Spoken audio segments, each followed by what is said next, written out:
강철규 이사장님의 저자 강연을 박수로 시작하겠습니다. 시작하는 거예요, 벌써? 네네. 네, 여러분 반갑습니다. 사람 이렇게 만난다는 게 참 중요한데 이런 자리에서 뭐 아시는 분도 있지만 또 처음 만나는 분도 있고 해서 대단히 반갑습니다. 이 책을 제가 2016년에 펴냈는데 사실은 대학 총장을 하다가 이제 그만두고 15년에 시간이 좀 있어서 중앙도서관을 매일 거의 다니다시피 했어요. 한 1년 다니다시피 해서 좀 자료 좀 정리하고 해가지고 책을 써낸 게 이건데 다들 잊어버렸나 했더니 또 뭐 강연을 해달라고 해서 또 나왔습니다. 반갑습니다. 그 서양 명언에 이런 게 있어요. 영어로 잠깐 얘기를 하면은 Get rid of anything that isn't useful, beautiful, or joyful. 다 아시겠지만은 useful하지 않거나 또 beautiful하지 않거나 joyful하지 않은 거에 좀 다 버려라. 세상 사는 각자 개인이 사는 방법에 대해서 명언인 것 같아요. 내가 기억을 하고 있습니다만은 오늘 우리가 useful하고 beautiful하고 joyful한 게 혹시 있으면은 오늘 강연을 통해서 여러분과 대화를 통해서 그런 게 있으면 참 좋겠다 하는 생각을 하면서 왔습니다. 그런데 비슷한 얘기가 공자의 논어에도 있어요. 논어에 보면은 치호락이라고 하는 다 아실 거예요. 들어보시면 치호락이 있는데 옹약편에 있는데 논어의 옹약편에 있는데 지지자 불여 호지자 호지자 불여 낙지자 이렇게 돼 있어요. 그게 무슨 뜻이냐? 지라는 건 알지자거든요. 배우고 배우는 것 지지자 배운다는 것은 안다는 것은 불여 호지자 호지자는 좋아한다는 거 좋아하고 호자 호지자 좋아하는 것만 못하고 또 호지자 좋아한다는 것은 불여 낙지자 즐거운 것만 못하다 이런 얘기거든요. 그래서 지호락이 다 중요한 것인데 여러분들이 그 중에서 지는 지보다 공자는 호가 더 중요하다고 봤어요. 호라는 건 누군가 뭘 좋아하는 거거든요. 그런데 호보다 낙을 또 더 가치 있는 걸 봤는데 왜 그랬을까? 그 생각을 했는데 호는 짝사랑도 호거든요. 또 혼자 좋아하는 것도 호입니다만은 낙은 더불어 같이 이렇게 어울려서 할 때 즐거움이 같이 하는 것을 좋아하는 것을 낙이라고 합니다. 낙이 제일 좋은 거다. 근데 오늘 여러분들과 더불어 이거 배우는 거지만은 서로 배우는 거지만은 이 얘기를 하다 보면은 좋아하는 것도 생길 수 있고 내가 바라기는 joyful한 거, joyful 낙이거든요. 이 낙 서로 같이 즐거워하는 시간이 됐으면 좋겠다 이런 생각을 했습니다. 그래서 오늘 다음 여기서 봐가면서 말씀을 드리죠. 발전과 사회적 기술이라고 하는 것을 한 파트로 하고 그에 이제 역사적 사례를 이제 한 파트로 이게 양이 많아요. 그래서 다 못할 거예요. 아마 이걸 일부 사례를 좀 중요한 거 보여드리고 그리고 이제 결론적으로 오늘 내가 하고 싶은 얘기를 하려고 합니다. 그럼 다음 먼저 주시죠. 이 발전한다는 거 그리고 사회적 기술을 이걸 가지고 말씀을 좀 먼저 드리겠습니다. 이 김구 선생 다 알죠? 나의 소원에서 이런 얘기 있었어요. 그냥 조금 긴방 읽어볼게요. 나는 우리가 세계에서 가장 아름다운 나라가 되기를 바란다. 가장 무강한 나라가 되기를 원하는 것은 아니다. 우리가 부력은 우리의 생활을 풍족케 할 만하고 우리의 강력은 남의 침략을 막을 만한 것보다 오직 한없이 가지고 싶은 것은 문화입니다. 이 문화 강국을 가르쳐요.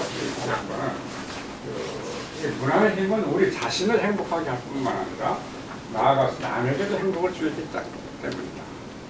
이 얘기를 처음에 제가 수업에서 말씀드리고 싶어요. 우리가 바라는 사회, 그럼 뭐냐 도대체. 인당 소득이 뭐 세계 최고로 올라가기도 하냐, 군사력이 세계 최고가 좋으냐, 어떤 사회를 바라는 거냐. 이 문화 강국, 문화 강국에 나를 행복해 하고 또 남에게 행복을 주기 때문에 문화 강국으로 하는 것이다. 그리고 우리가 이 목표를 잃었어요. 박정희 대통령이 이후에 그저 오직 성장률만 높여야 된다, 경제 성장해야 된다, 계속 이 얘기만 했기 때문에 경제학자입니다만은 거기에 빠져가지고 말이죠.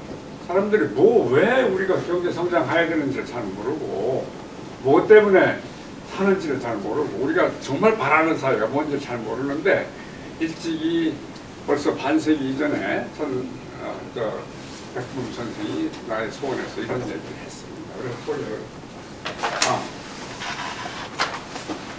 근데 이제 그 인류학자의 레슬리 화이트라고 하는 사람인데 이분도 그 백봉 선생이랑 비슷한 시기에 1949년에 그 사이언스 오브 컬처라는 책을 썼는데 거기에 아주 재밌는 인류 역사 방정식을 하나 썼어요. 이게 뭐냐면 E 곱하기 P는 가스이로 간다. E는 여기서 에너지를 얘기하고요. 에너지.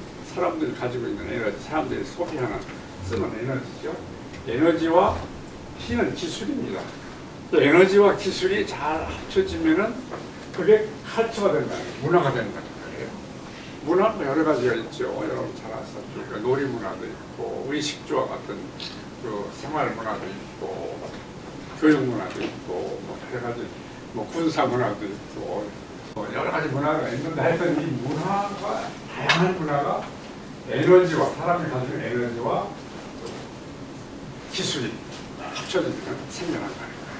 그러니까 에너지가 많은 나라가 또 기술이 많은 나라가 더 좋은 많은 문화가 나오겠죠. 이 얘기가 오늘 이제 이 뼈대가 될 수 있겠습니다. 이 T 다만 여기서 이따가 설명을 다시 또 하겠지만은 기술은 두 가지가 있어요. 우리가 보통 알고 있는 게 물리적 기술, 피지컬 테크놀로지라는 거예요. 뭐 전기, 전자, 뭐 IT 기술 같은 거 이런 기술이 많잖아요. 자동차 만드는, 엔진 만드는 기술, 요즘은 뭐 배터리 만드는 기술, 반도체 만드는 기술, 다 이게 물리적 기술이에요. 그런데 그 말고 이 사회적 기술이라 소셜 테크놀로지라는 게 있습니다. 사회적 기술. 이게 상당히 중요하고 특히 정책하는 분들 앞으로 보기 중에서 지도자가 될 분들은 이거에 관심을 가져야 돼요. 소셜 테크놀로지. 이것은 제도나 법이나 그런 조직 또는 리더십 이런 것들이 합쳐져서 사회적 기술이라고. 이것을 많이 가지고 있는 나라가 내가 책을 봤더니 역사적으로 여기에 성공한 나라가 발전한 거야. 성공한 나라. 사회적 기술.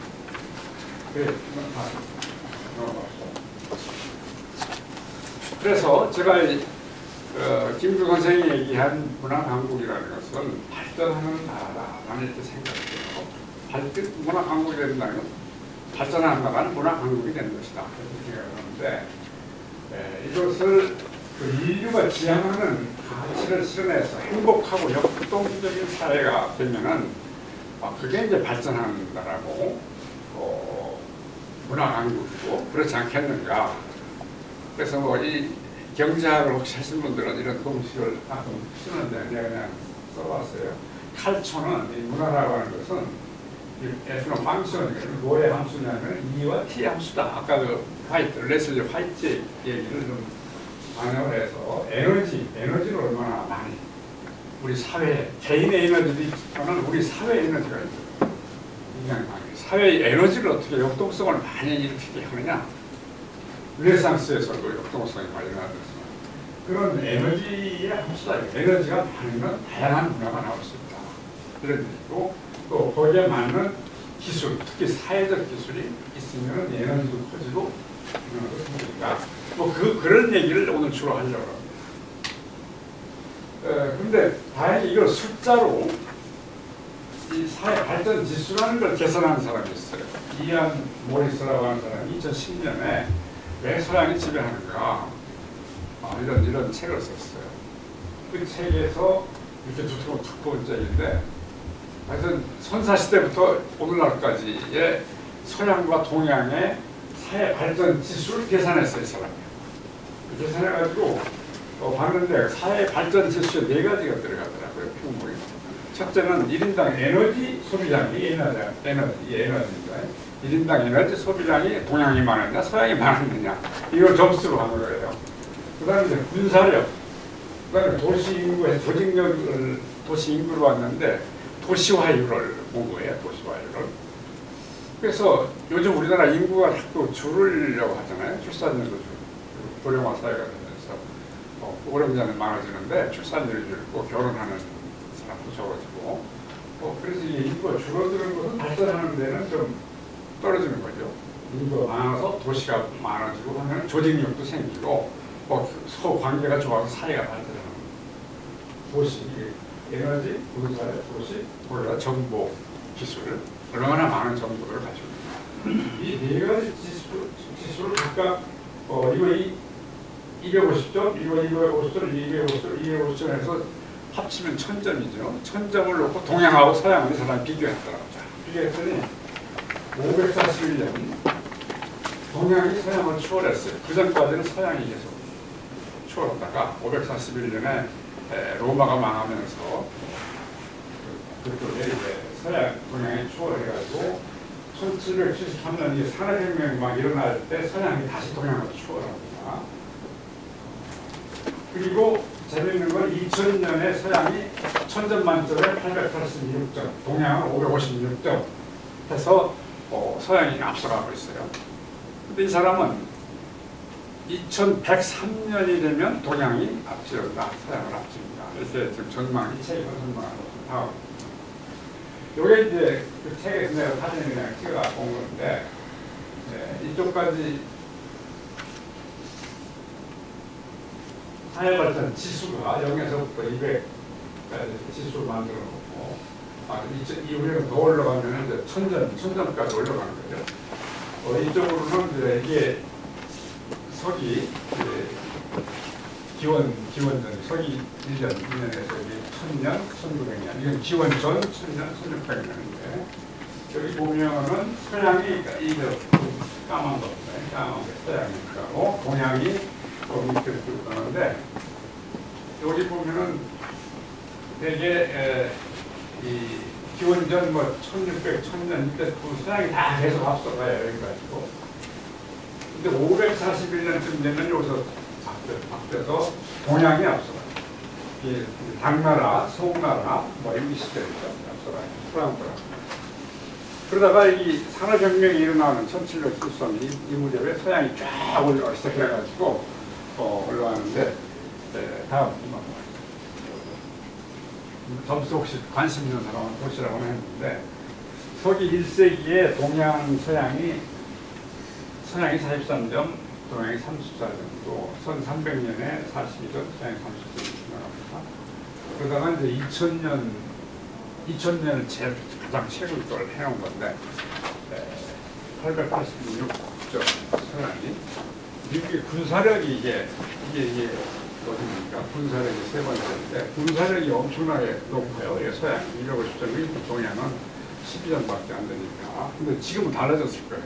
지금은 중국도 더 커졌으니까 한 20년 사이에. 정보 처리는요 이것도 저기 좀 많고 이 에너지 핵동량이 배 이상 돼요. 서양 많이 쓴다 그래서. 그러니까 그쪽이 더 발전했다 이렇게 이제 보는 거예요.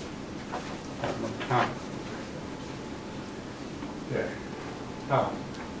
그래서 이제 여기서 발전이 대체 뭐냐 이걸 한번 조금만 음미를 하고 넘어가자. 발전의 개념. 발전에 대해서 3가지 견해가 있어요. 여러분들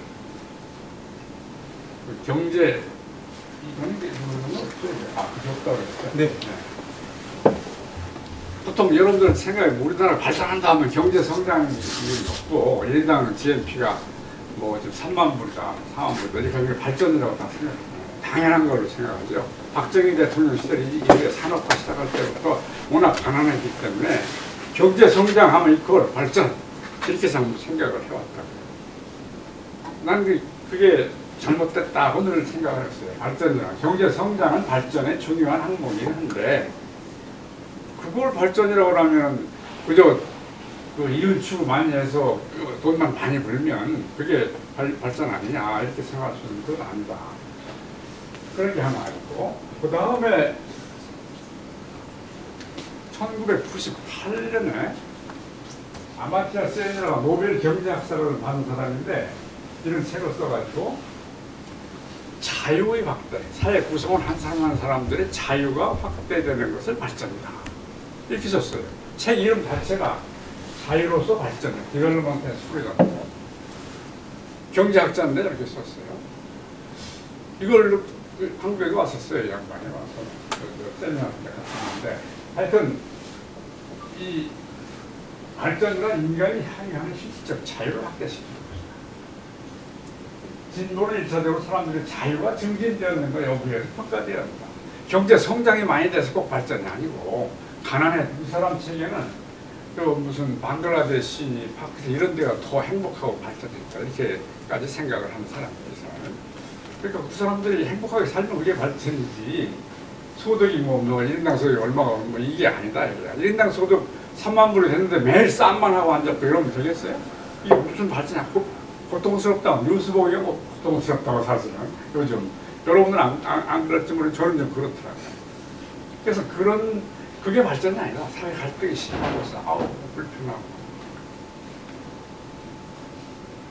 그래서 제가 이 책에서 쓸 때는 이 두 가지에 한 걸음 더 나가서 발전이라는 건 우리가 가치를 실현하는 걸 발전이라고 해야 된다. 그건 뭐냐? 인류가 지향하는 기본 가치. 기본 가치를 실현하는 것이 발전이다. 이렇게 저는 보고 있어요. 이 안에는 물론 경제 성장인데 다 포함되겠지만 기본 가치 실현이다. 기본 가치가 뭐냐? 그냥 간단히 설명. 사회 구성은 우선 생명 존중. 생명을 존중하고 이태원 참사도 있습니다만은 또 지진으로 잡힌 사람들도 있고 우크라이나 사람들 전쟁을 통해서 또 많이 죽고 이건 발전이 아니다. 사람 생명을 존중해야 돼. 그리고 공장에서 일하다가 뭐 기계 돌리다가 잘못해가지고 안전사고로 죽고 산업재해라고 이런 게 많으면 아무리 경제 성장해봐야 소용없다. 발전합니다. 이 생명 존중, 이 기본 가치거든요. 그 다음에 자유, 실질적 자유. 자유가 뭐냐? 쉽게 말하면 이거예요. 각자 자기가 하고자 하는 것, 또 되고자 하는 것. 그것을 남의 간섭 없이 하는 거예요. 이게 자유예요. 다른 사람의 간섭 없이 내가 하고자 하는 거 하고 싶고 하고 되고자 하는 걸 추구하고 그래서 행복 추구하는 거예요. 그게 다 되고 안 되는 건 부담 문제지만 남의 간섭 없이 그걸 내가 할 수 있다 하는 건 자유. 그런 자유가 있는 사회가 발전. 못하게 하고 말이야. 내가 지금 당대표 출마해야 되겠는데 못하게 하는 사람이 또 있더라고. 그러면 아니라니까. 그건 자유가 있는 게 아니라. 그 다음에 공동체의 신뢰가 쌓여가는 과정. 인간 관계가 상당히 중요해요. 우리가 서로 모여 살기 때문에. 이건 각자 개인의 신뢰 구축이라고 하는 거예요. 서로 인간관계가 굉장히 중요한 거기 때문에 우리가 신뢰 없이는 그 관계가 좋아질 수가 없어요. 서로 갈등하고 정하고 싸우고 이것만 하면은 그거는 발전이 아니다. 나는 이렇게 보는 것이죠. 그걸 다 조화를 해서 신뢰를 구축해나가는 것도 이런 게 기본 가치라는 게 생명, 자유, 신뢰 그리고 환경 우리가 다 같이 쓰는 환경 보전 뭐 이런 데 발전을 그게 인류에게 중요한 가치를 실현하는 다음 그래서 이게 제가 저 책에도 써놨습니다만 가치를 둘로 크게 나눌 수 있다. 기본적 가치, 인류가 추구하는 기본 가치가 있고 보완적 가치가 있다. 이 기본적 가치는 지금 말씀드린 생명 존중, 자유 확대, 신뢰 구축, 환경 및 재산권 보호 뭐 이런 것들이 기본 가치고 거기에 비해서 우리가 참으라고 믿었던 경제 성장, 법치, 민주주의, 경쟁, 뭐 형평, 공정성, 복지 이런 거는 다 중요한데 보완적 가치다. 이거는 다 추구해야 되는 거지만 이거는 경제 성장은 물론 이런 걸 하기 위해서 굉장히 도움이 돼요. 의식주 해결한다면 생명 존중의 생명 존중이라는 건 생명의 존속과 번영이거든요. 존속하고 먹고 살아야 되고 또 문화생활하고 번영해야 되는 건데 경제성장이 뒷받침이 돼야 돼요. 그래서 중요합니다. 그런데 문제는 경제성장의 목적이 뭐냐면 경제학에서는 이윤추구가 목적이라고 해요. 각자 이윤추구를 하다 보면 잘 성공하는 사람, 패배하는 사람 다 생기게 돼요. 그래서 시장에 가만히 놔두면은 양극화가 생겨요. 아주 부유하게 재벌이 되는 사람들이 있는 거 아니면 다수는 또 패배자가 돼서 실업자가 되기도 하고 실패해가지고 도산하는 기업도 생기고 그렇습니다. 또 그거는 이런 기본 가치를 해야 하는 면이 있다. 그러니까 이게 절대적 가치가 될 수가 없는 거예요. 민주주의도 다수결의 원칙 아닙니까? 근데 때로는 다수결이 맞는 경우가 많지만 때로는 소수가 옳은 수가 있어요. 옳은 경우도 있어요. 사람 다수가 아직 잘 모르기 때문에 이게 그 다수결이 어쨌든 최고다 이렇게 생각하지만은 소수가 많은 경우도 있다. 뭐 등등 이런 말씀을 좀 드리고 싶습니다. 그래서 이 기본적 가치 내 얘기는 이것을 실현해 나가는 사회가 발전하는 사회다. 이렇게 이제 보는 것이죠. 다음. 그래서 지금 이 시점에서 우리나라는 이제 이 발전 패러다임을 전환시켜야 된다. 그동안의 성장률 패러다임, 이윤축을 기업으로 말하면 이윤축을 극대화하는 이 패러다임, 나라로 말하면 성장률을 얼만큼 높이느냐, 1인당 소득을 얼마를 높이느냐 하는 이러한 것을 지상 목표로 하는 이런 패러다임에서 조금 전에 말씀드린 이런 기본 가치를 실현하는 패러다임으로 바꿔야 돼요. 그게 발전이다. 그것만 오늘 확실히 좀 동의해줘도 나는 상당히 감사하게 생각하고 국민들이 그렇게 생각하면 그 기준으로 정치도 다 바라볼 수가 있어요. 지금 저 국회의원들이 하는 것이 우리가 아까 기본 가치 중에서 뭘 잘하고 뭘 잘못하는지 매일 싸우고 국민 피곤하게 만들면 이건 신뢰를 떨어뜨리고 갈등 사회를 만들고 있기 때문에 그건 우리 발전에 역행하는 거다 이거는. 그걸 해서 더 좋은 기본 가치를 실현하는데 기여하는 거라면 뭐 그래도 받을 수 있지만은 그게 아니라면 국민들을 괴롭히는 거 그건 아니다. 이렇게 이제 금방 알 수가 있어요. 경제 성장이 오늘 기업 재벌들이 크게 성장을 해서 1인당 소득이 4만 불로 올라갔다. 그런데 90% 서민은 애들 과외도 못 가게 하고 교육비도 못 대고 말이죠. 그냥 또 자녀들 세습해서 굉장히 가난하게 또 살고 있고 이렇게 되면 그 뭐 4만 불 대봐야 뭐 하냐 그런 얘기죠. 그렇잖아요. 그래서 이 가치 패러다임으로 바꿔서 그 가치를 실현하는 것이 발전이다 하는 것을 확실하게 발전 개념에다 집어넣어 줬으면 좋겠다. 물론 경제 성장이 중요하지만 부의증대가 자유학과 생명의 존속과 번영에 기여함으로 중요하지만 그 경제 성장의 목표 실현을 위해서 생명, 자유, 신뢰, 환경보호, 재산권보호 이런 것이 훼손되거나 소홀히 되면 안 된다. 그 얘기입니다. 기본 가치가 실현되어야 역사는 발전한다고 할 수 있다 하는 게 제 생각입니다. 이 책의 이제 중심 넘어가시죠. 그래서 이 책에서 제가 주장하는 제1명제가 뭐냐면 인간 존중을 향한 가치 실현이 발전이다. 이렇게 정의를 내렸어요. 인간 존중의 가치 실현. 이게 발전이다. 성장률 극대화가 아니고 그런 얘기입니다. 그래서 인간 존중이라는 건 왜 인간 존중이라는 말을 썼냐. 인간 생명의 존속과 번영. 이게 여기에 존중에 들어가 포함되죠. 그 다음에 개인의 자유의 확대. 각자. 그 다음에 인간관계에서 신뢰 구축. 그 과정에서 행복을 추구하게 하는 것이 인간 존중이라. 그런 사회를 만들어 가야죠. 내가 이번 1월 달에 일본 대하 드라마를 하나를 50편을 쫙 봤는데 그 료마라는 사람이 있어요. 사카모토 료마라는 메이지 유신 때 평화적으로 좀 메이지 혁명을 해서 어떻게 이 유신을 성공시키는 데까지 굉장히 역할을 많이 한 사람인데, 그 사람 뭐 학원 무사 출신이에요. 학원 무사 출신인데, 이 사람이 사람 만나는 사람마다 주장하는 것이 무슨 주장을 하느냐면은, 우리 후손들이 서로 웃으며 사는 사회를 만들자. 웃으며 사는 사회.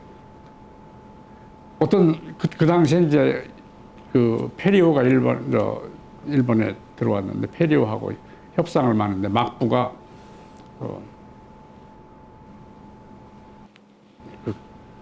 뭐랄까 협약을 맺었거든요. 이 문을 여는. 근데 거기에 대해서 무사들이 반대하는 파들이 있어요.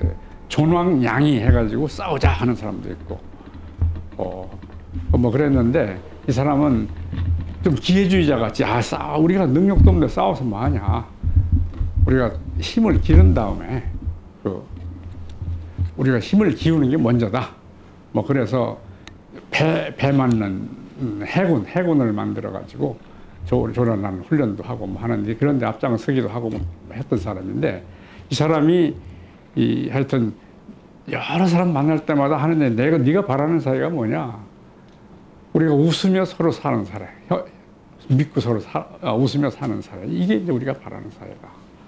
근데 사실 그 뜻대로 됐어요, 이 사람만들. 별로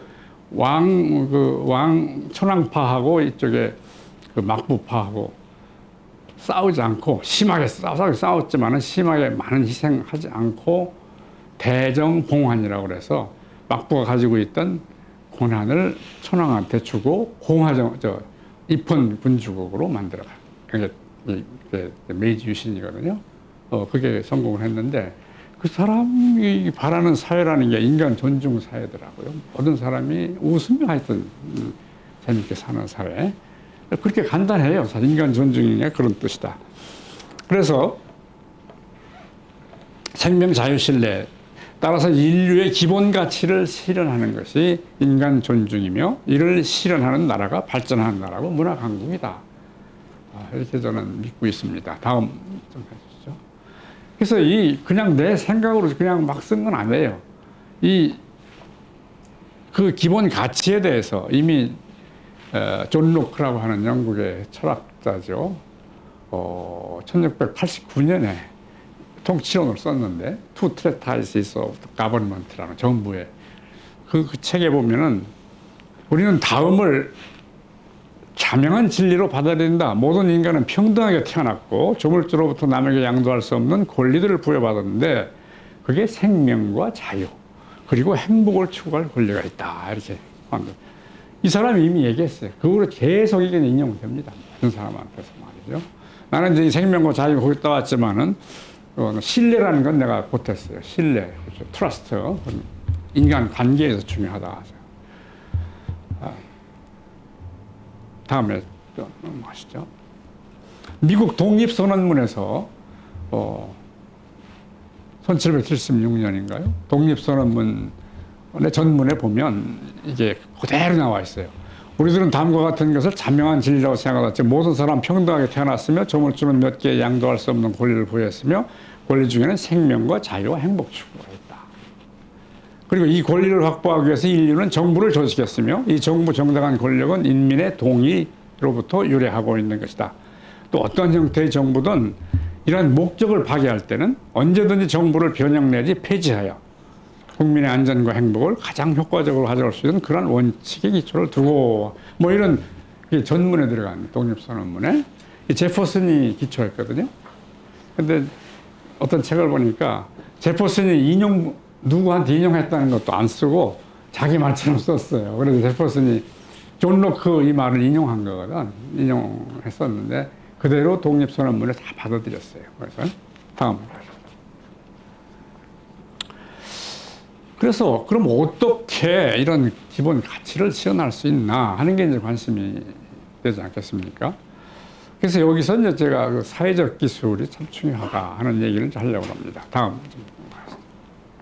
그래서 제 명제 2, 두 번째 명제로는 저는 문화 강국은 에너지 E와 기술 T의 증가로 만들어진다. 이거 아까 보여줬던 공식이죠. 칼처, 문화는, 칼처는 다양한 겁니다. 칼처는 무조건 증가하는 게 아니고 다양한 건데, 다양성이 넓어지는. 우리나라 지금 이미 세계적인 문화 많이 가지고 있잖아요. 문화에서 우리 무슨 K-팝도 있고, 뭐 BTS도 있고, 체육 분야에서도 무슨 뭐 대단한 그 실력가들이 많이 나오고 있고, 음악하는 사람들도 참 많죠. 세계적인 콩쿠르에서 가요. 뭐 영화, 뭐 이런 데는 이미 세계적 수준까지 간 칼처가 상당히 많이 나왔어요. 우리나라도 굉장히 사실은 내국 갈등도 많고 싸움도 많이 하지만 다른 나라하고 이렇게 상대적으로 보면 굉장히 빠르게 발전하고 있는 나라는 틀림없어요. 나는 그렇게 봐요. 앞으로도 희망을 갖고 있어요. 능력이 있어요. 우리 국민들이 잠재력이 있다고. 이 칼처를 만들어낼 이 에너지가 있어야 이게 되거든요. 역동성이 있어야 됩니다. 에너지라는 거는 역동성, 창의력, 추진력 이런 거거든요.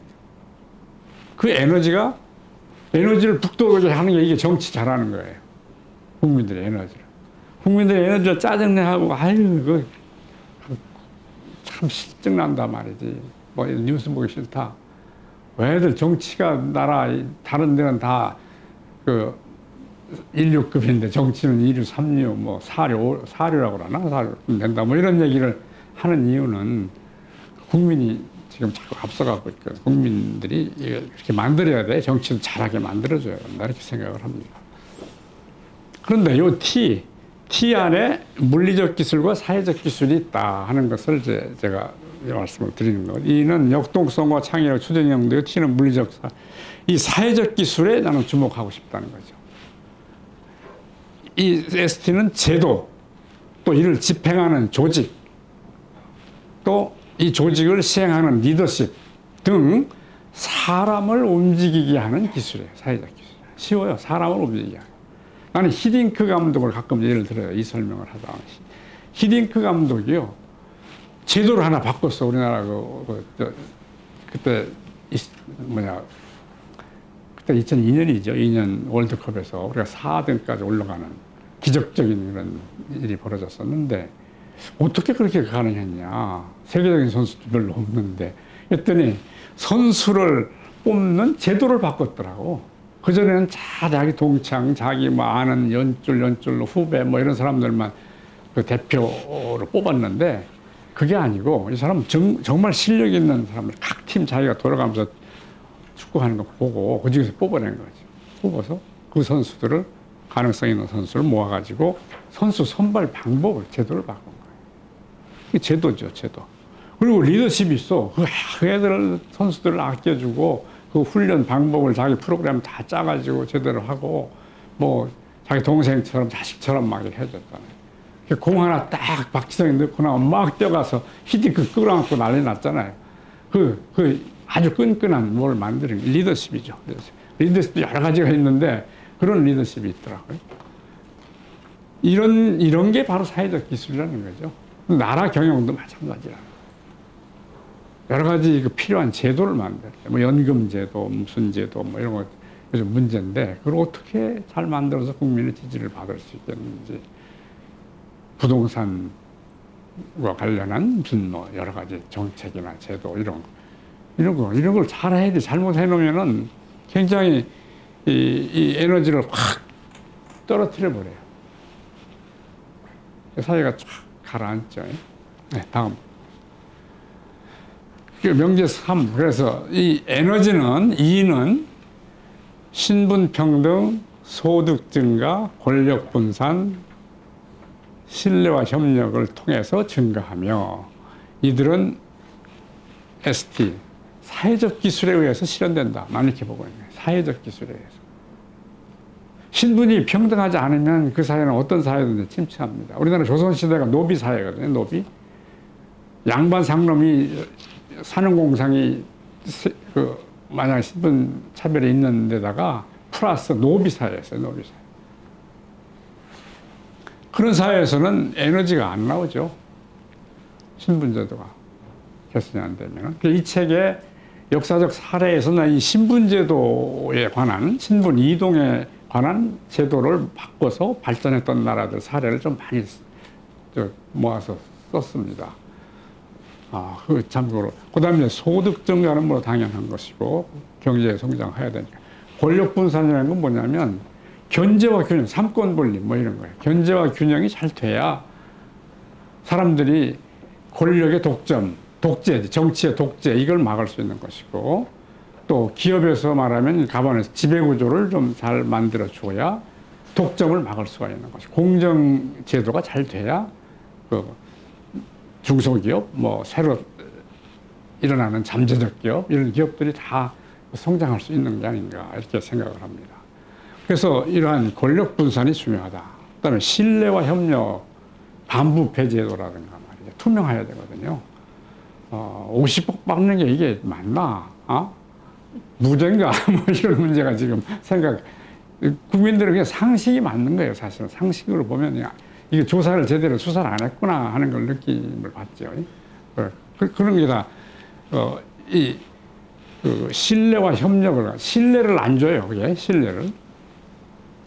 수사기관이 공정하게 수사를 다 해줘야 되는데, 신뢰를 안 주면 그 권위가 떨어지고, 사람들이 그거에서 끝나는 게 아니고, 우리 사회 전체가, 에이, 더러워 못 살겠네. 뭐 이런 식으로 생각을 하게 되고. 그러면 에너지가 안 생긴다는 거예요. 문화가 안 생겨요. 그럼 발전할 수 있는 문화가. 그래서 이 신분평등, 소득증가, 권력, 신뢰와 협력을 난 한 챕터씩을 다 이제 한 파트씩을 해가지고 그 역사적 사례들을 좀 쭉 한번 찾아본 게 이제 이 책이라고 보시면 됩니다. 그래서 문화 강국 E가 증가하게 되는 것은 E가 에너지가 증가하면 C가 증가보다는 다양해진다. 문화가 다양하게 발전해 이런 생각이 듭니다. 그게 좋은 세계 아니냐. 그래서 이 신분평등과 관련해서 얘기하면은 구석구석에서, 사회 구석구석에서 역동성이 또 창의력이 넘쳐나게 해야 돼요. 신분평등이 돼야 그 바탕이 됩니다. 근데 우리나라는 조선시대는 그런 노비제도였는데 그게 겨우 해결된 것이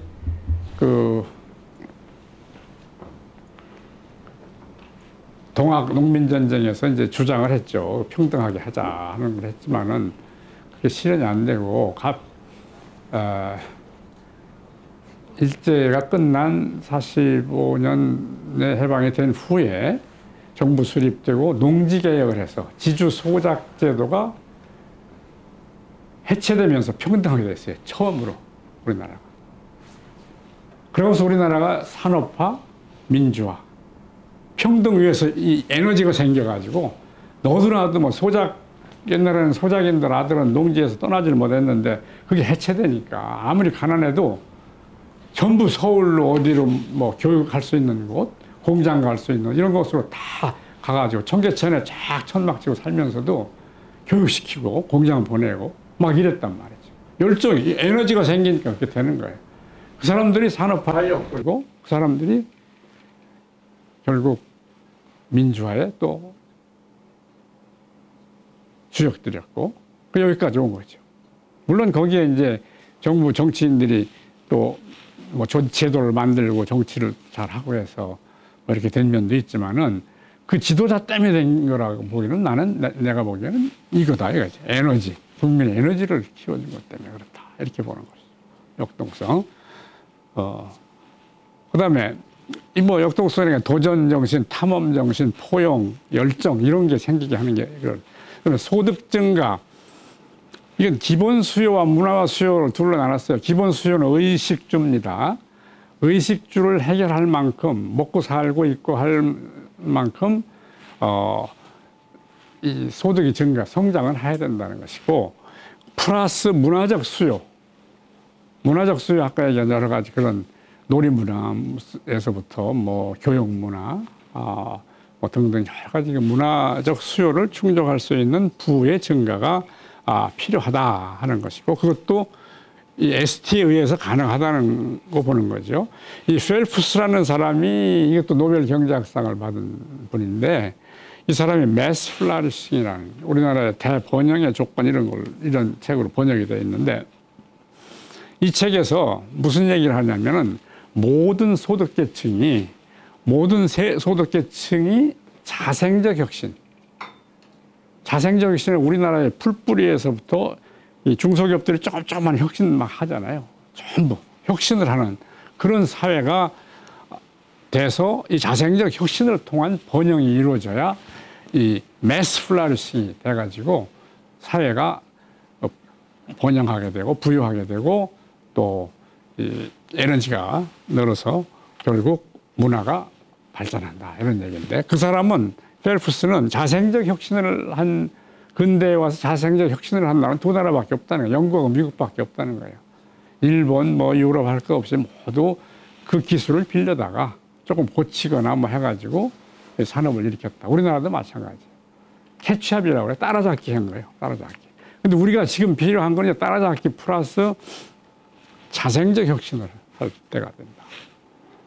그리고 이 사람이 또 그 책에서 이런 얘기도 개인에게 좋은 삶을 살 기회가 부여되는 나라. 이런 나라가 번영하는 나라다. 개인에게 좋은 삶을. 아까 얘기한 웃는 삶, 웃는 사회. 료마가 얘기한 거. 우리 문화 강국. 이 좋은 삶을 살 수 있게 하는 기회가 많이 부여되는 나라가 그게 번영하는 나라다. 같아요, 다 생각이. 그 생각을 우리 국민도 바꿔야 돼요. 경제 성장률, 우리 왜 수출이 떨어졌지, 뭐 경제 성장률이 이렇게 높지 않지, 뭐 이런 생각을 하고. 일본보다 우리가 요즘 1인당 소득이 높아졌대. 기분 좋대. 그런 정도로 생각을 하면 발전이 뭔지를 잘 모르는 거예요. 발전은 우리가 정말 더 좋은 삶을 살고 있느냐, 행복 추구가 자유스럽냐, 생명이 존중되고 있느냐, 서로 믿고 신뢰하고 협력하며 살아가느냐, 이런 걸로 봐야 된다. 권력 분산은 견제와 균형 시스템이 작동해서 독재와 독점을 방지하는 거거든요. 이게 참 잘 되는지 안 되는지. 삼권 분립, 이것 제도라는 거는 월드뱅크에서 몇십 년 전에 근대 인류 역사상의 최고의 발명품이라고 했어요. 삼권 분립이. 견제와 균형 시스템을 만들어 놓으니까 미국이 되고 이 모든 나라 헌법에 다 들어가 있어요. 견제와 균형 시스템이. 그걸 있음에도 불구하고 많이 좋아졌지만 그걸 또 무시하고 묘하게 해가지고 독재를 하는 나라들이 많아요. 아직도.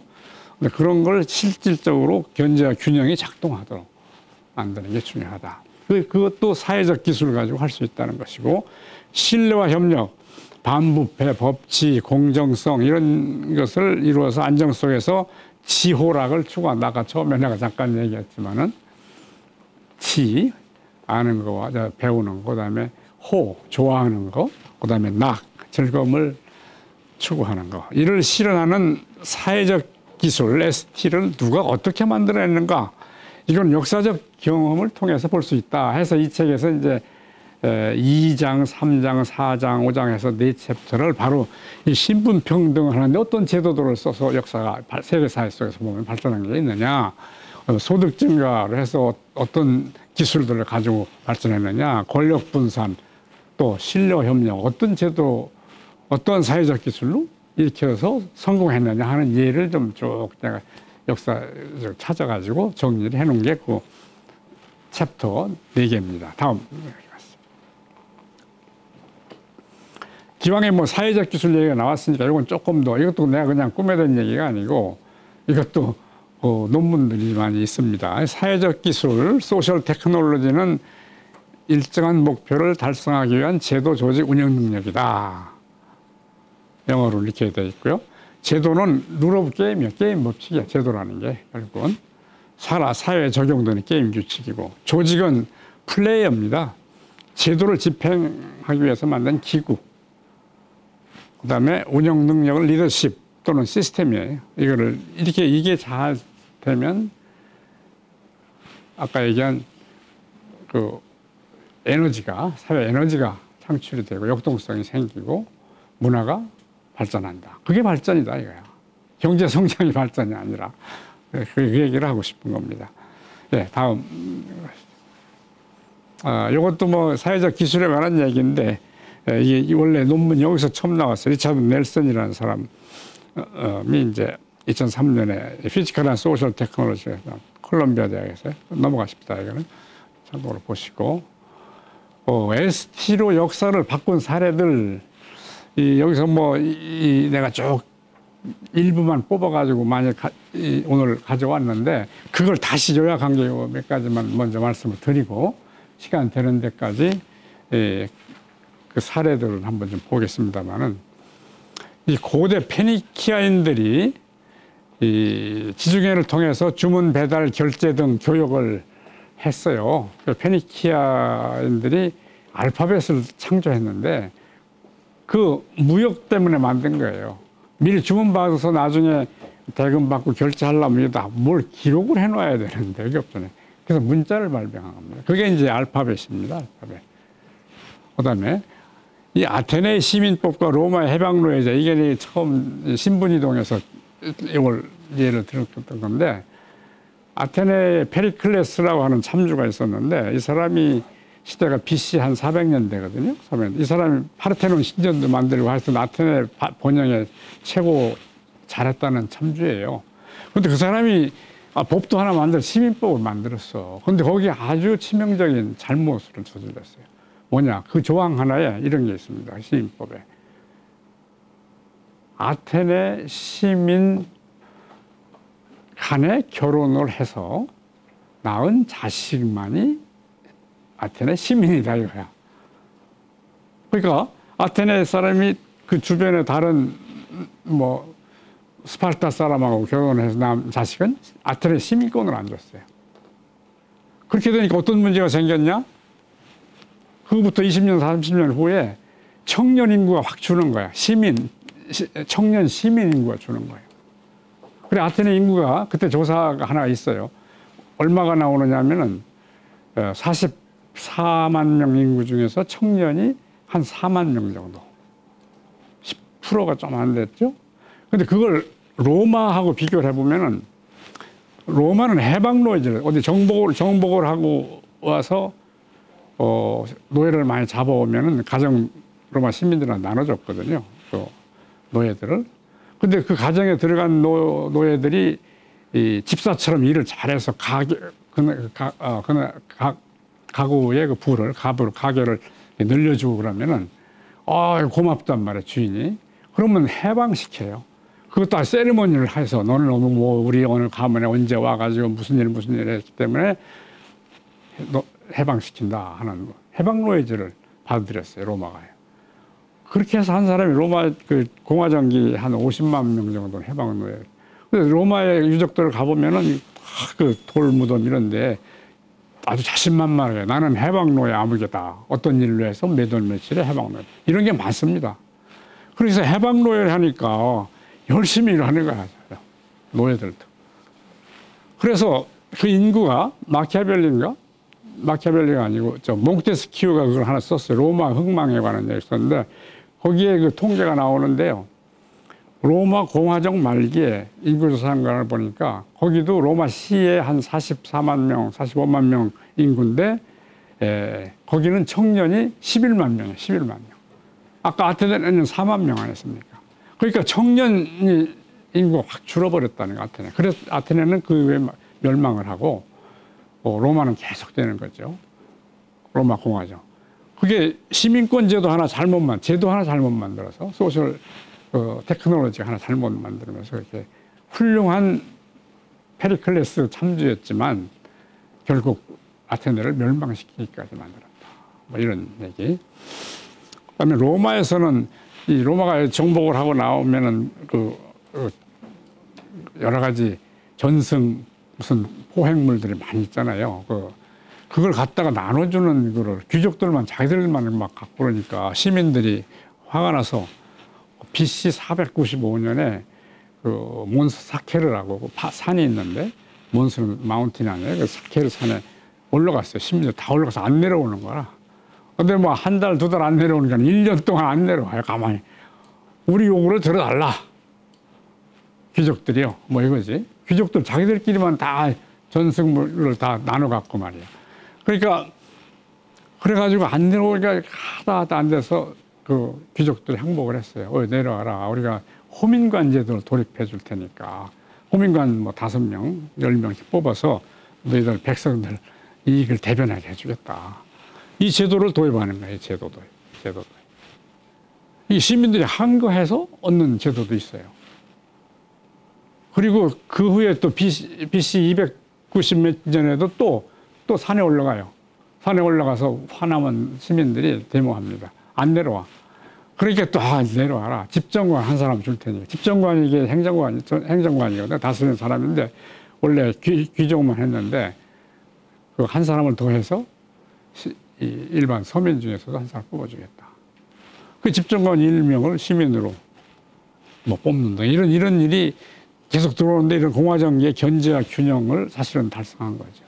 이때 시민, 호민과제뿐만 아니라 민회라는 걸 만들어. 국회 비슷한 거. 시민들의 회의야. 거기 시민 너희들 뭐 회의도 하고 뭐 해라. 호민관한테 요구도 해라. 이런 얘기인데 나중에는 그 민회에서 결정된 것을 로마 전체의 국가의 입법으로 해달라. 해서 그것도 받아들여요. 그게 이제 시민들의 한 거에서 로마가 오래 갔다. 이런.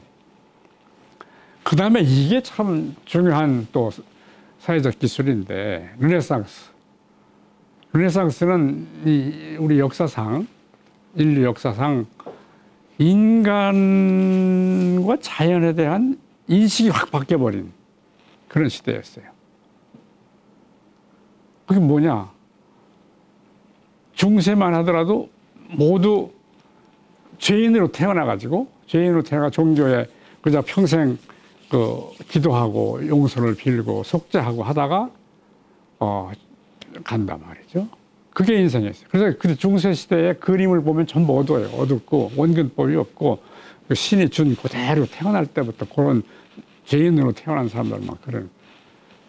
근데 르네상스가 딱 되면 그게 아니다. 인간은 하나님 형상으로 만들어낸 것이고 자유를 준 것이고 너희 주체적으로 행동하다가 와라. 그리고 인간은 주어진 때는 어린애지만은 자라면서 만들어지는 거다, 자기가 어떤 노력을 하고 뭐 하냐에 따라 만들어지는 것이다. 이런 인간에 대한 인식이 바뀌어요. 자유롭고 주체적인 인간이 돼버려요. 르네상스 인간이에요. 뭐 이런 책에 읽어봐도 이렇게 뭐 설명한 책은 별로 없어요. 내가 이건 내 책에 좀 설명을 한 건데, 근데 이거를 브루크하르트라는 역사학자가 근대 유럽의 첫 아이다 이렇게 이름을 줬어요. 그 르네상스인을. 그러니까 오늘날 같은 자유롭고 주체적인 인간, 이게 이제 르네상스 때 처음 나오는 겁니다. 그래서 인간과 자연에 대한 인식을 바꿈으로써 종교와 영주의 속박에서 해방된 사람들을 만들어낸 겁니다. 이들이 인간 존중의 예술혁명, 그 후에 과학혁명, 종교개혁, 산업혁명, 시민혁명을 일으킨 다 주체가 됐다. 내가 언제 어디 칼럼에다가요, 몇 년 전에 우리나라는 언제 르네상스였나 그걸 썼어요. 나는 해방 이후 농지개혁 이후에 처음 자유롭고 주체적인 인간이 됐다, 우리나라에서. 그제는 전부 양반 상놈 아니면 지주 소작인 그런 인간이었단 말이죠. 그게 바뀌었어요. 평등이 실현되니까 그냥 역동력이 엄청나게 난 거예요.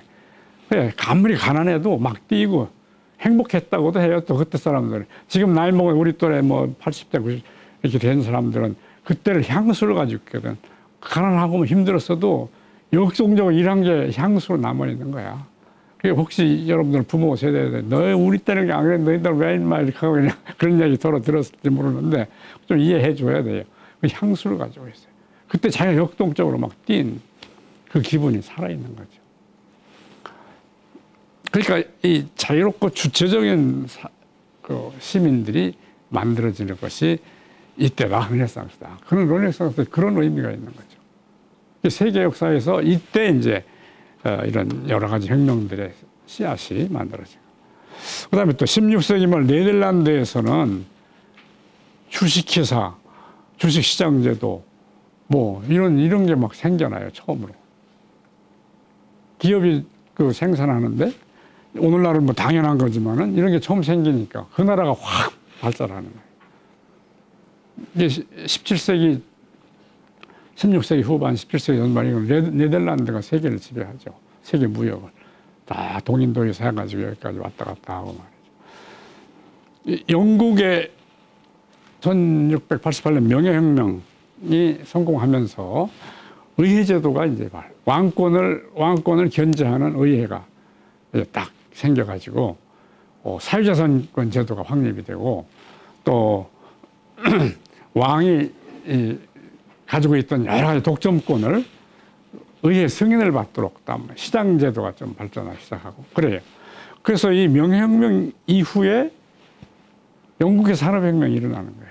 명예혁명 이후에 10년 지나니까 영란은행이 생기고 은행에 이자율이 말이죠. 이자율이 명예혁명 때는 15%, 16% 하던 것이 4, 5%로 막 내려가고 그러니까 막 그 돈 빌려서 오늘날 같은 그런 산업혁명을 일으키고 있는. 나는 게 명예혁명이 왜 영국에서 산업혁명이 처음 일어났나 하는 그 명예혁명 때문에 그렇다. 그때 뭐냐? 의회제도가 생겨가지고 입헌 군주제가 제대로 됐기 때문에 그런 현상이 벌어졌다.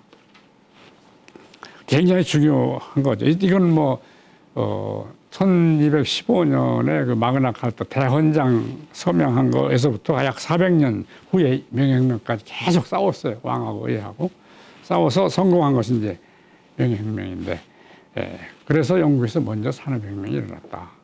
이게 또 제도거든요. 이게 견제와 균형 시스템이 생깁니다. 그리고 미국의 독립과 헌법 제정, 이것도 인간의 자유, 평등, 행복, 추구권, 재산권 이런 그 기본권과 견제와 균형 시스템을 헌법에 반영을 했죠.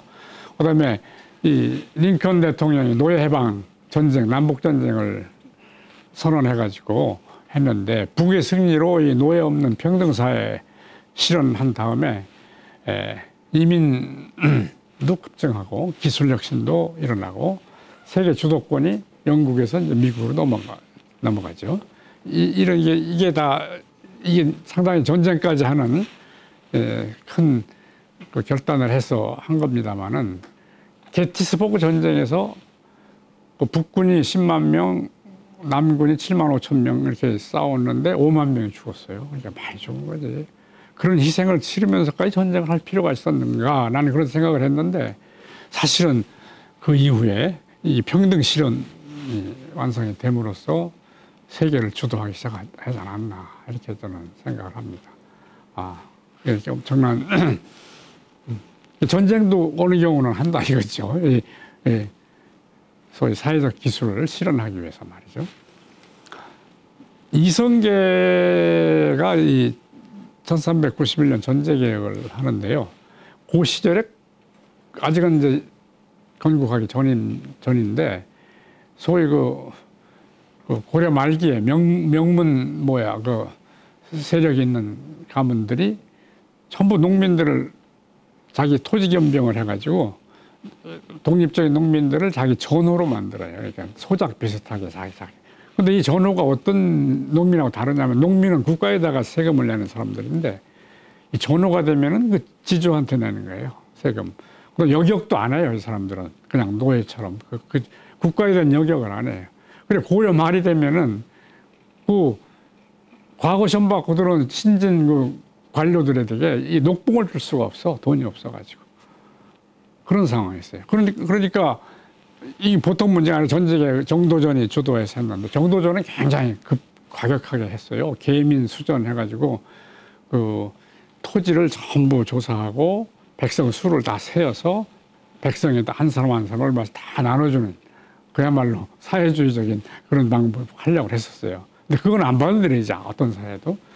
그러고서 이제 전제개혁을 했는데 그게 그 권문세가가 가지고 있던 그 전호들을 많이 해방해서 농민으로 돌아가게 만드는 계획이에요. 그리고 경기도 일원의 땅을 녹봉을 주는 그런 토지로 만들고 그리고 이제 농민들한테 나눠줬어요. 농민의 한 70%는 뭐 1 내지 2개월 정도 땅을 가졌다고 통계가 나오니까. 그래 이 사람들은 다 이제 그때는 국가에 세금을 내요. 건문세가에다 세금을 내는 게 아니라. 그리고 여격을 또 다 해요. 그렇게 하니까 그 정도만 바뀌어줘도 국민들은 굉장히 좋은 거예요. 그래서 이성계가 역성혁명에 성공할 수 있었던 터전이 이 전지계입니다. 신분이 달라지는 거죠. 그리고 이제 대한민국 건국 후에 농지계가 아까 잠깐 얘기했죠. 50년에 한 것이 우리나라 르네상스를 가져온 거 아니냐 이렇게 생각합니다. 평등을 사회를 처음으로 만든 거예요. 처음으로. 그다음 뭐 중국이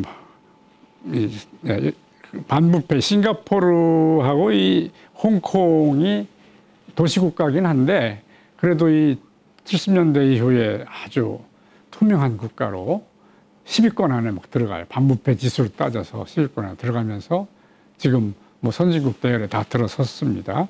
왜 뭐 때문에 그런지 싱가포르의 그 타모조사국이라는 게 있는데 1950년대 초만 하더라도 싱가포르도 엄청난 부패국이었어요. 밀수도 하고 못하고 막 엉망진창했는데 리관유가 그 인민 무슨 정당인데 그게 50년대 말에 집권을 해요. 하면서 이 타모조사국을 경찰에 있는 걸 독립시켰어. 우리 공수처처럼 독립시켜 놓으니까 여기서 이제 제대로 조사를 하기 시작했단 말이죠.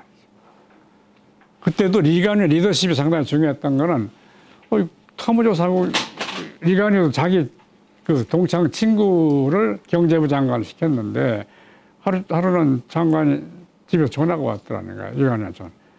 나 내일 타모조사국에서 오라는데 어떻게 하면 좋겠습니까?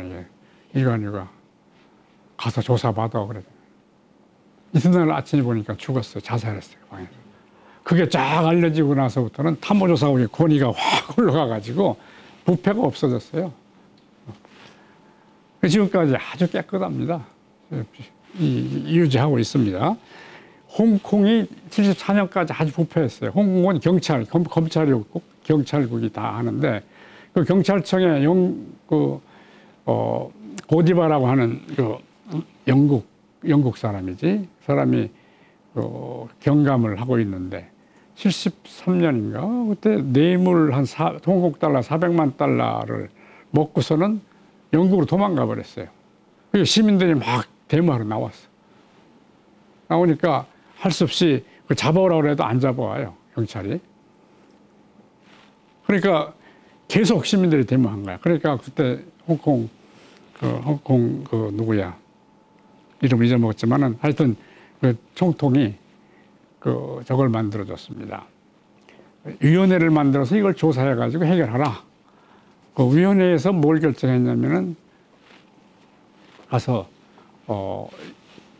이 싱가포르와 같은 그런 독립적인 수사국을 하나 만들어라. 그게 염정공서라는 거예요. 그걸 만들었어요. 염정공서. 그 염정공서 첫 번째 한 게 가서 영국 가서 그걸 잡아왔어요. 그 경감을 잡아다가 재판에 붙여서 4년인가 5년 형을 때렸어요. 그러고 나서 아주 그냥 염정공서 깨끗한 그걸로 갔습니다. 물론 그때 경찰 공무원들이 다 염정공서에 조그만 기구인데 거기 몰려와서 데모했어요. 너희들이 그걸 뭐 우리 경찰을 조사하느냐 말이야. 그래서 타협을 했어요. 뭐 과장급 이상은 낮은 거는 우리 조사 안 할게. 위에 것만 아주 해가지고 그나마 염정공서가 딱 쓰니까 홍콩이 또 세계 부패지수 뭐 10위권 안에 다 들어가고 잘 갔습니다. 그러다 중국으로 다시 넘어간 후에는 다시 좀 나빠져 갖고 한 15위권 이렇게 뒤로 갔는데 그래서 이 부패를 없앤 투명하게 한 두 좋은 케이스인데 두 도시 얘기인데 이런 것이 신뢰 사회를 만드는데 크게 기여했다. 이런 조직 만든 거죠. 조직 만든 거죠. 그다음에 EU 통합을 꼭 얘기하고 싶은데 EU는 2차 대전 이후에 장모네라고 하는 경제학자가 있었어요. 프랑스 경제학자인데 이 사람이 이 유럽에서 1차 대전, 2차 대전 계속 전쟁이 나고 사람이 죽고 하니까 인명살상이 너무 문제가 많다. 제발 좀 전쟁이 없는 유럽을 만들자 이런 생각에서 그럼 뭘 하면 좋겠는가 했더니 전쟁의 원인이 유럽의 루르 자르 지방 있죠. 거기 철강, 석탄이 많이 나는데 이걸 누가 차지하느냐 이 전쟁이더라고 계속 몇백 년 전부터 말이죠. 이거를 이해관계 있는 나라들이 공동 관리하자. 그래가지고 소위 ECSC라고 하는 유럽 석탄 철강 공동위원회를 설치하자 했어요. 여기 처칠도 찬성하고 뭐도 찬성하고 뭐 다 해가지고 그때 외무부 장관 하던 그 로버트 슈만이라는 사람까지 합세해서 이걸 만들었어요. 그것이 이시가 되고 그 후에 이유가 되고 오늘날 이유로 발전해왔고 전쟁이 큰 전쟁이 안 나잖아요. 지금 반세기 뭐 70년. 이게 이런 이유 통합하는 이런 게 바로 장본의 이런 사람들의 아이디어가 이게 사회적 기술이라는 거지. 우리도 남북도 말이죠. 나는 그런 생각을 내 책을 좀 써봤습니다만은 서해 그쪽에 접경지역 또는 이 비무장지대 이런 것을 평화지대로 만들어서 공동 관리하면 어떻겠느냐. 그런 생각을 하는데 하여튼 그런 리더십이 좀 있었으면 좋겠어. 정치도 싸우지 말고 힘 합쳐서 어떻게 한번 해보자 이거. 밤새워서라도 얘기해가지고 말이야. 그러면 이게 통합기술이면 사회 신뢰, 역동성을 확 높여줍니다. 이제 우리나라. 야, 이렇게 하면 되겠다. 말이죠. 자, 넘어갑시다. 이 실증 분석한 예가 있어요. 이 윌리엄 리스털리와 로스 레반이라는 사람이 72개국을 대상으로 이 가난한 나라를 대상으로 해서 국부를 결정하는 요소가 뭔가 했더니 물리적 기술도 있지만은 중요한 가장 의미 있는 요소는 사회적 기술이었다가 법률, 제도, 재산권, 존재, 잘 조직된 금융제도, 기업 지배 구조, 투명성, 부패 척결, 기타 뭐 사회제도 이런 이게 사회적 기술들이거든 이런 게다. 이런 게 잘 된 나라가 빈부국에서 벗어나더라 하는 이런 연구가 있고 또 다음 넘겨보시죠.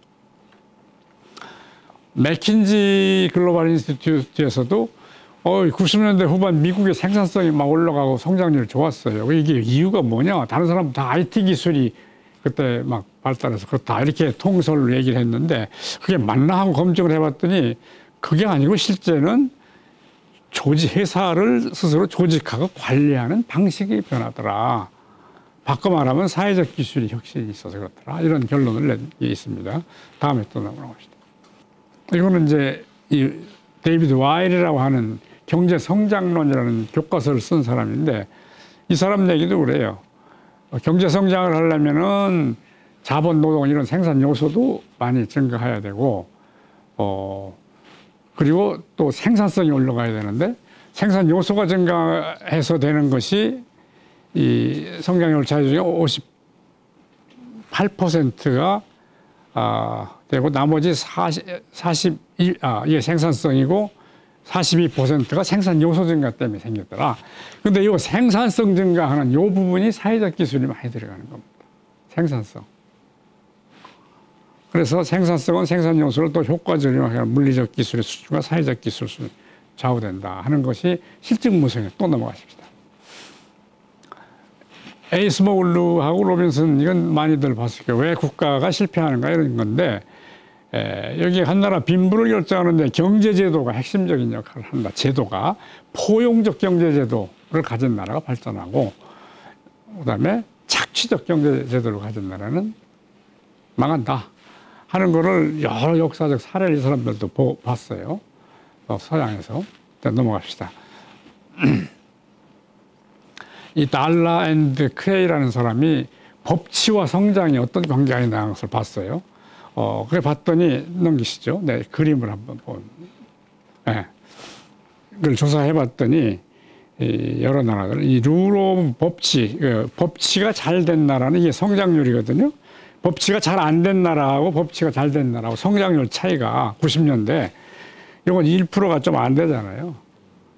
법치가 잘 안 된다. 잘 된 나라는 이게 5, 6% 이렇게 올라. 대여섯 배 차이가 난다. 성장률 차이가. 사회적 기술이 이게 중요하다. 또 넘어가십시다. 요거는 87개국, 68개국 대상으로 이건 내가 연구한 자료인데요. 이 학술지에 실린 거예요. 사회적 기술로 법치, 반부패, 규제 완화, 재산권 보호, 정부 규모, 경제적 자유 등 개량화가 가능한 이러한 이 사회적 기술들을 경제 성장과 이게 관련해서 조사를 했어요. 넘겨보시죠. 그랬더니 이런 결과가 나왔어요. 사회적 기술들은 모두 경제 성과와 플러스의 관계가 있더라. 소득 수준이 높아질수록, 즉 선진화될수록 사회적 기술이 중요성이 더 높아지고 있고, 또 특히 사회적 기술은 이 신흥공업국, 리스, 개도국, OECD 선진국 수로 나타나고 넘기시죠. 요게 이제 쓴 논문인데 영문으로 써가지고 실렸죠. 또 넘기시죠. 이렇게 나와요. 이게 소득 수준이고요. 이쪽에 이제 사회적 기술을 100으로 단위를 한 걸 보면은 법치지수인데 이건 법치지수. 이 법치지수가 높아질수록 이 소득 수준이 1인당 소득이 높아지는 이런 관계가 87개국은 아직 많죠. 이렇게 나왔습니다. 또 좀 보시죠. 탄력성이라는 걸 계산해 봤어요. 성장이 이 사회적 기술에 의해서 얼마만큼 영향을 많이 받는가 하는 건데 탄력성이 1이면 이게 탄력성인데 탄력성이 1이면 ST의 지수가 부패지수가 하나 개선됐을 때 성장이 1%가 개선되면 이게 1입니다. 하나 했을 때 성장이 1.2% 성장하면 1.2가 탄력성이 나오는 건데 여기서 이 법치 빨간 걸 보면은 이건 저개발국, 개발도상국, 이게 브릭스, 그다음에 신흥공업국, 코리아, OECD로 왔는데 이렇게 이 저개발국은 아직은 이렇게 좀 일보다 낮다가 신흥공업국, 코리아, OECD 선진국으로 갈수록 성장 탄력성이 커요. 그러면 사회적 기술을 잘 도입하면 성장률이 많이 올라간다는 거예요. 또 이게 반부패입니다. 이거 초록색 반부패. 한국은 부패를 척결하니까 이게 많이 올라갔어요. 한국이 이제 성장이 많이 올라갔다 이런 뜻이죠. 탄력성이 올라가고. 요거는 아까 6개 지표를 종합한 건데 파란색은 역시 같은 추세죠.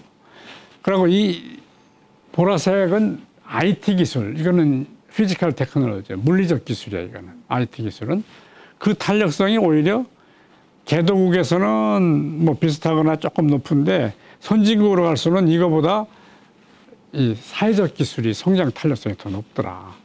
그 영향이 더 크더라 하는 것을 보여준 그런 연구를 하나 발표한 게 있습니다. 네. 이 실증 분석을 이런 식으로 할 수도 있다 하는 얘기를 말씀드렸습니다. 다음으로 이 챕터는 이 책의 2장부터 5장까지 역사적 사례를 쓴 거를 내가 일부를 가져온 건데 그냥 좀 한번 넘겨보시죠. 신분제도, 그다음에 경제성장, 견제와 균형, 신뢰법칙 네 파트가 이제 챕터 이게 2부, 3부, 4부, 5부 그렇게 된 겁니다. 이 책에 넘겨보시죠.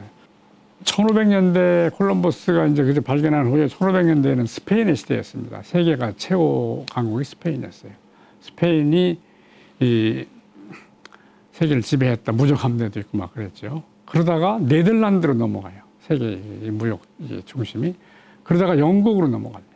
그러다 이제 미국으로 이렇게 간 건데 그게 왜 그렇게 됐을까 하는 거죠. 근데 스페인이 몰락한 이유를 보면 알아요. 스페인이 그 1500년대 지배하다가 안 된 이유는 금은을 많이 가져왔는데 중남미에서 많이 가져왔는데도 불구하고 안 된 이유는 이 네덜란드가 개신교였거든요. 종교전쟁을 했어요. 네덜란드가 건방지게 내가 무슨 종교개혁을 하려고 하느냐. 그래서 그걸 진압하려고 엄청나게 돈을 썼는데 적자가 계속 나는 전쟁 비용이 많이 나요. 그래서 이 파산해요. 이 펠리페 2세가 돈이 없어졌어요. 그거 다 쓰고도. 또 넘겨보시죠.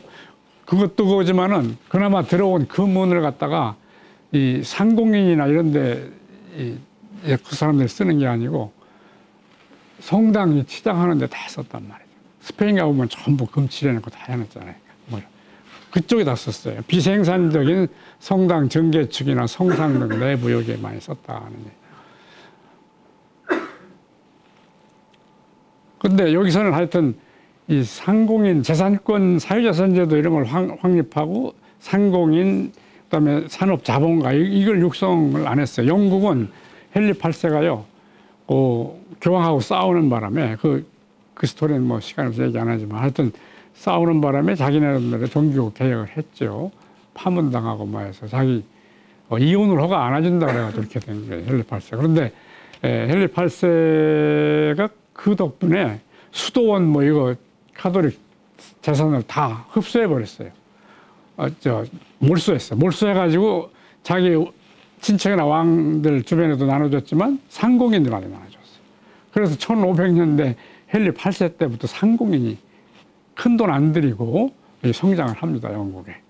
그게 이제 소위 의회의 주력 세력으로 들어가가지고 왕하고 싸우는데 큰 역할을 나중에 합니다만은, 그래서 영국으로 엘리자베스 1세 때 스페인하고 싸워서 이기고 막 하면서 영국이 세가 강해지죠. 넘어갑시다. 그러다가 네덜란드가 갑자기 16, 17세기에 스페인과 종교 정쟁에 승리하면서 관용과 암스테르담이 관용과 자유의 도시로 크게 하고, 거기에 인구 200만밖에 안 되는데 소위 사유재산제도, 주식회사, 제도, 은행제도, 주식시장 이런 게 만들어져 가지고 또 해상무역 강국으로 등장을 합니다. 이때 14개 회사가 설립이 돼요. 1602년에.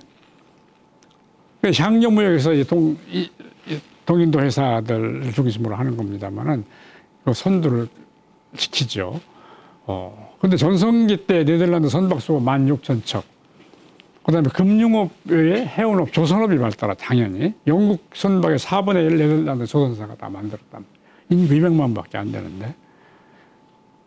그리고 한 전성기에 1621년만 해도 뉴 암스테르담, 오늘날 뉴욕이 그쪽이거든요. 뉴욕을 식민지로 편입했다가 한 20년 후에 영국한테 나중에 전쟁에서 져가지고 뺏겨요.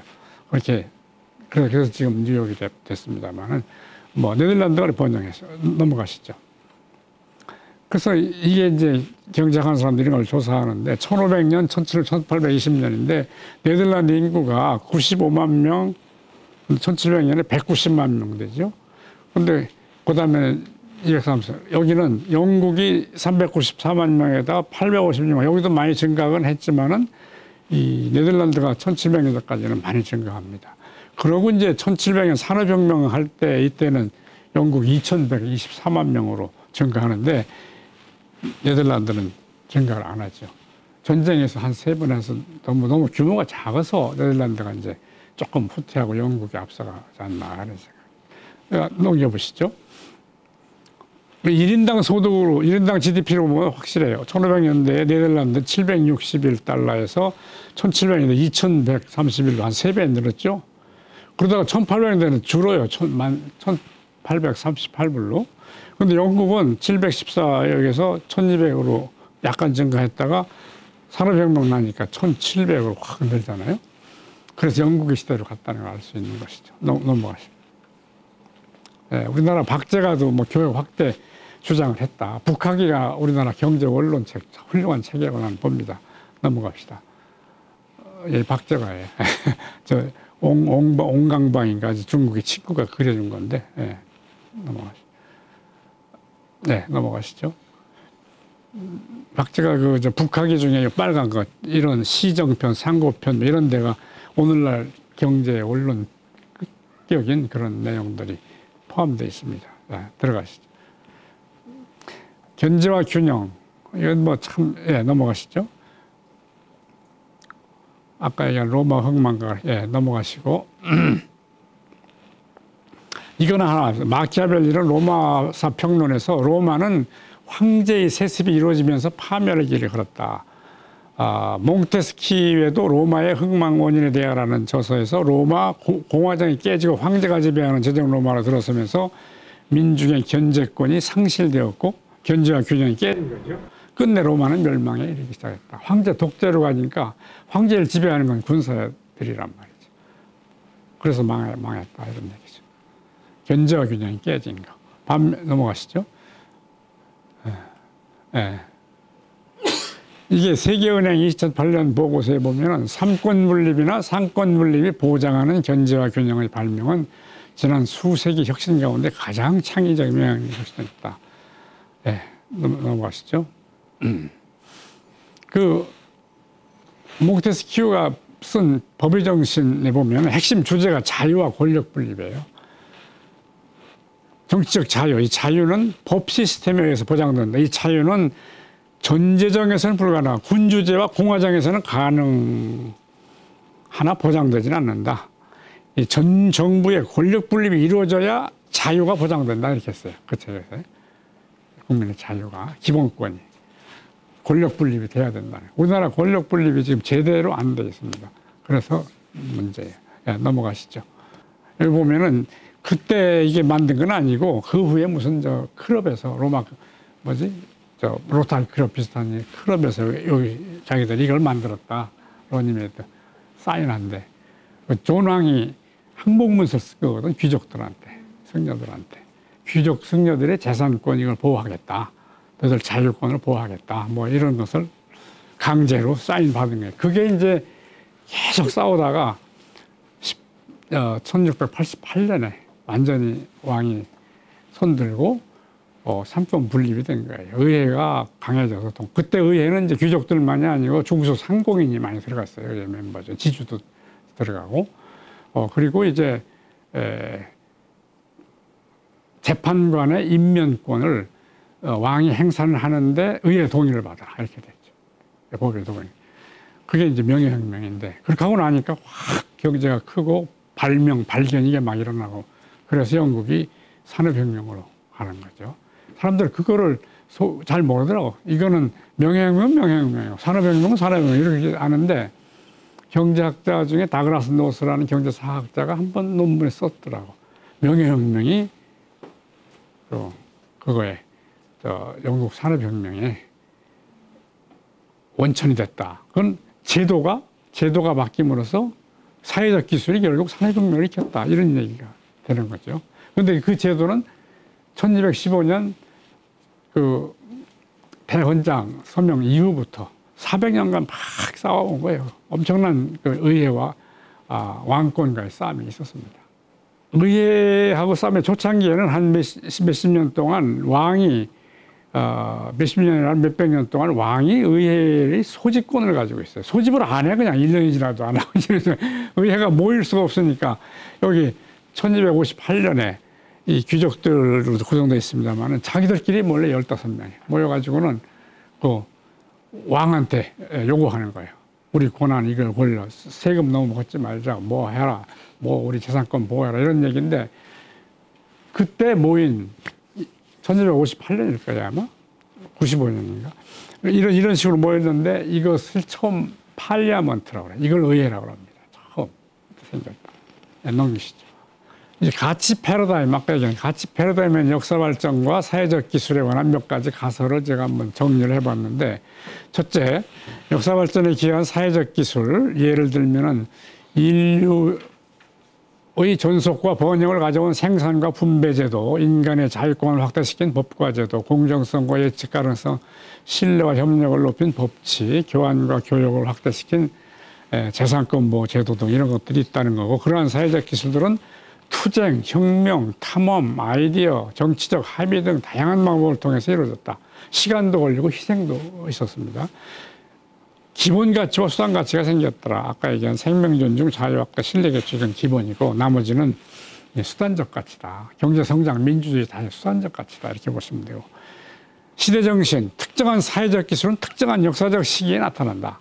시대를 크게 앞선 조숙한 기술은 선구적 역할은 하지만 반드시 당대에 성공하는 건 아니다 하는 것도 발견할 수 있었고 다섯 번째, 사회적 기술은 제도, 조직, 운영 능력의 순서로만 전개되는 것은 아니라 거꾸로도 이루어질 수 있고 리더십이 있어서 끌고 갈 수도 있고 비전을 가진 사람들의 리더십, 운영 과정에서 제도와 조직에 개선되는 것도 있고 또 의회에서 입법을 통해 가지고 하는 수도 있고 다양합니다. 시민 한거로 시민운동으로 할 수도 있는 것이고.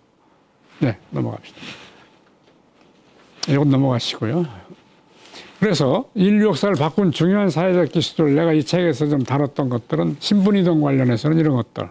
시민권, 해방, 노예, 토지제도, 이웃통합, 부유증자, 문자, 사회재산, 교환기술 뭐 쭉 해서 화폐제도, 주식회사 이런 거 있고 견제와 경영 관련해서는 행정기술, 예외제도, 상권, 기업지배, 각종 지배구조, 신뢰와 법치름, 함무라비, 로마, 마그나 카타, 나폴레옹, 그다음에 각국의 헌법, 민법, 상법, 뭐 통치제도로 공화정, 군정, 전제정, 민주주의 제도, 환경보전 뭐 이런 것들이 이제 있다.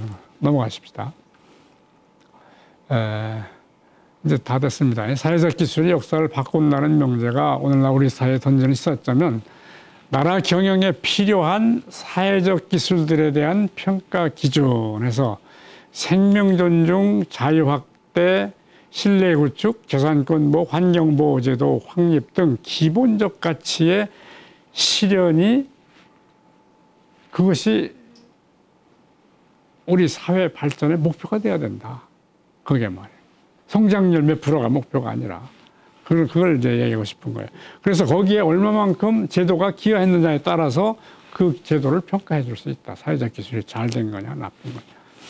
정치는 시대의 상황에 맞는 좋은 사회적 기술들을 찾아내서 실현시키는 것인데 제도 생산의 의회와 이를 실현하는 행정부 등이 중요하고 권력 분립과 정부의 모든 부서가 제 기능을 다하는 것이 중요하다 하는 말씀드리고 이제 마지막 장입니다.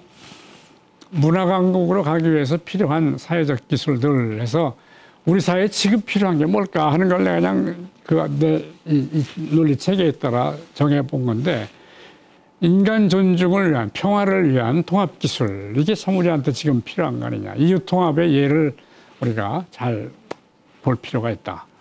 양극화해서 우리가 법적으로 신분은 평등해졌는데 경제적으로 양극화가 심화되면서 빈부격차가 너무 심해졌어요. 그래갖고 그게 세습이 돼요. 그게 교육의 격차로 또 나타나요. 그게 세습이 된다고요. 자녀도 못 낳으면서 막 그렇게 해도 안 돼요. 양극화 해소가 굉장히 중요한 겁니다. 그래서 지금은. 부의 증대, 사회 계층의 자생적 혁신 중요, 자생적 혁신이 중요하다. 그 다음에 견제경영 시스템의 전면적 도입, 독점, 독재, 이게 중요해요. 정치적 독점, 경제적 독점, 정치적 독재. 이 견제장치 없는 부분을 어떻게 할 거냐. 이거 해결해야 돼요. 안 하면 갈등 계속됩니다. 매일 싸움만 해요.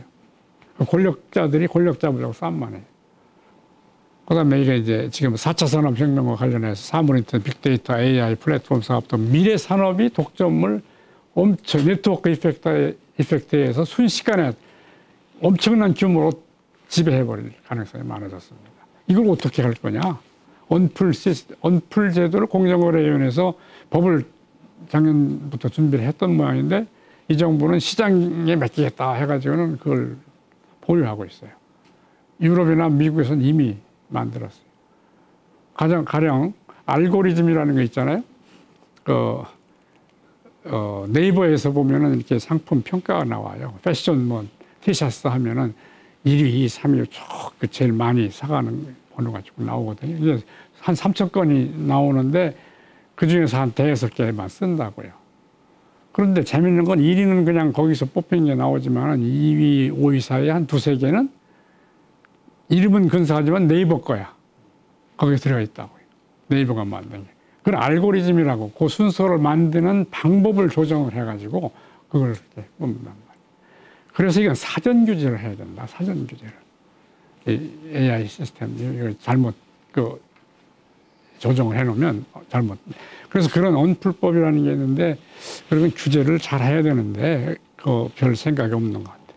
신뢰와 법치, 의회 제도가 제 기능을 하도록 선거제도의 승자 독식 재검토, 협치훈련, 이분법 사회 이게 벗어나고 다양성 사회가 구현돼야 된다. 반부패 투명성 제고라는 새로운 조직 필요, 친환경 사회공헌 지표 개발해서 목표화 해가지고 우리 전부 환경에 영향을 받는데 기후변화 우리가 생명과 관련된 거거든요. 그건 보존하기 위한 제도를 만들어야 된다는 것이죠.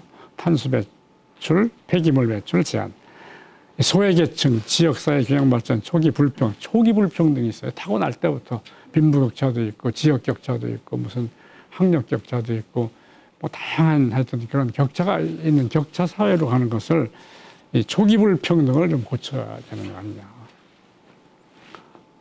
뭐 이런 것들을 통해서 훼손되고 있는 생명의 존엄성을 회복시키고 자유를 확대하고 신뢰 사회를 구축하는 그런 노력을 해야 된다 하는 게 제 오늘 말씀입니다. 넘기시죠. 네, 이게 이제 감사합니다.